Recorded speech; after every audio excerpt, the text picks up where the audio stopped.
identified what could make this thing fail, what could make it work, and we talked to our customers and said, does this make sense?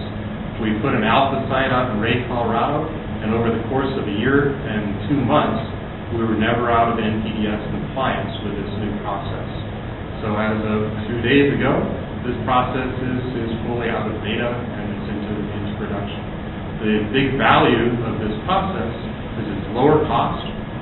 It has lower power consumption because we take the horsepower out of a traditional mechanical system. It has lower sludge accumulation because the process is much more efficient at reducing the biological content of the wastewater. And overall, it has much lower environmental impact, which is really the essence of why we're here today. And finally, to understand what we're doing, the legislators, as well as anyone who touches any of these decisions, needs to understand the implications of what they're thinking about and getting ready to enact as far as their next move. If they can understand that, it's a much bigger game changer. So in many cases, what we found as an engineering company is that many people think of things in silos. And they think of things along what they need to accomplish within their line of work. And that's common throughout all industry and all governments. And what we've seen from IBM is that push to start integrating a lot of these disparate information streams and making sense out of them. And the big key is if you can allow a politician or decision maker to very clearly understand these different implications of their decisions and then clearly articulate this to their decision stakeholders, you have a winning combination.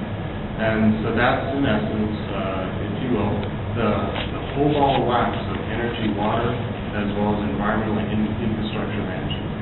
So that's what we're doing at Stewart Environmental. And I think that as we've talked today, the thread is very apparent between energy, water, and infrastructure. And I think it's very it's both comforting as well as a telltale to see. A lot of people in here I know from the energy industry coming into a water forum because they're one and the same as we move forward.